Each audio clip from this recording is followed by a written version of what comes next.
What's going on, everybody? It's MrAeroHD here today, and we are featuring the Nissan IDx Nismo from the brand new G-Shock pack.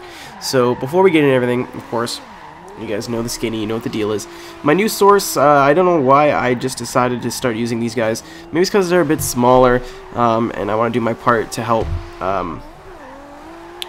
showcase people like new sources for Creative Commons music and people who are willing to be able to put their music out there for free use, because there's not a lot of people that want to do that anymore. Everyone wants a quick buck.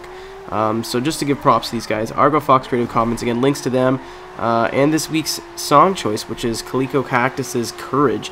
I was just going down the line. I think this was the second one in line. I listened to it and I was like, you know what, this is actually good. People might criticize me for not choosing, like actually going through, but whatever, it's a really good song. It's very chill. I like it. But yeah, so today's build, holy mother of God, I saw this car was being released at the part of the pack, and I was like, whatever. And then I kind of scrolled along and saw there was a 2JZ engine swap for it.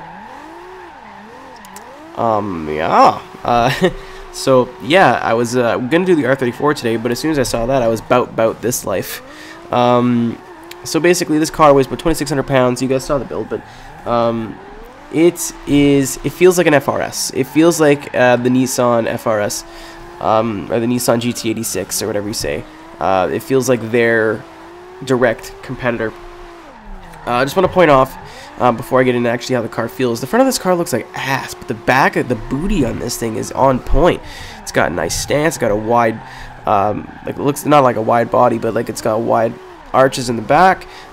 It just got like those rear diffusers. I like everything about this this cute little rear end that's on this car, but the front end is nothing for me, at least not yet. Stuff like the C7 Corvette and stuff grew on me, so maybe this car might grow on me too, but loving the booty. The booty is nice. So this engine feels right at home in this car. This whole car actually feels freaking fantastic. Very, very rarely do I absolutely just sing praises to a car and say you absolutely have to drop what you're doing and go build one of these right now. But you have to drop what you're doing and go build one of these right now. Or at least download mine, whatever.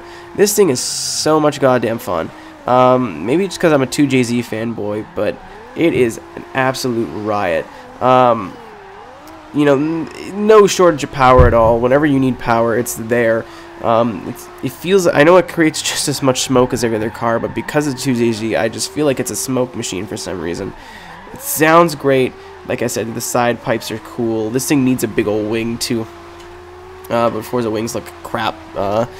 It handles well. It never wants to stop sliding. It just goes and goes and goes and goes and goes. Like I said, this thing feels like it was made for this 2J, or at least made for a bigger engine that comes in its stock. The tires, the front tires were a little bit narrow, which I had questions, and I wasn't sure if that was going to work out. I tried to tune a little bit more grip into the front end. Not very much, just a little bit more toe than I usually use. You know, a little bit more camber than I usually use, and thankfully it worked. You know, it feels super balanced. It's definitely not one of my super grippy setups that I've been featuring for the past couple of weeks.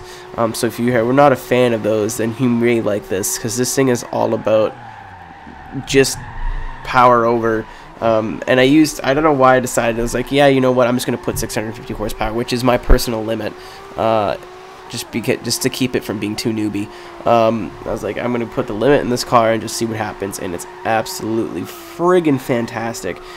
I can't stress that enough. Like, sometimes with these cars, I have to come on Forza Horizon and then just kind of force myself to do the laps and whatever, and be like, okay, this is fun, but I mean, like, I want to go do something else or whatever. I could have sat here and hot lapped this car on this track for hours. I'm not kidding.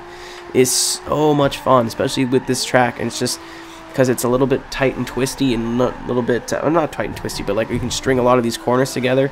All you have to do is keep it matted on the exits of the corners, and it will take you there.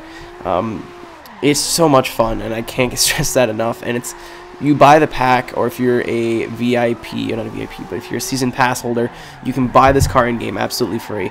It is worth the money. If you guys don't have a lot of money in game, it is absolutely worth it to go out and build this and tune this up. It is so much fun. I guarantee that you won't regret it.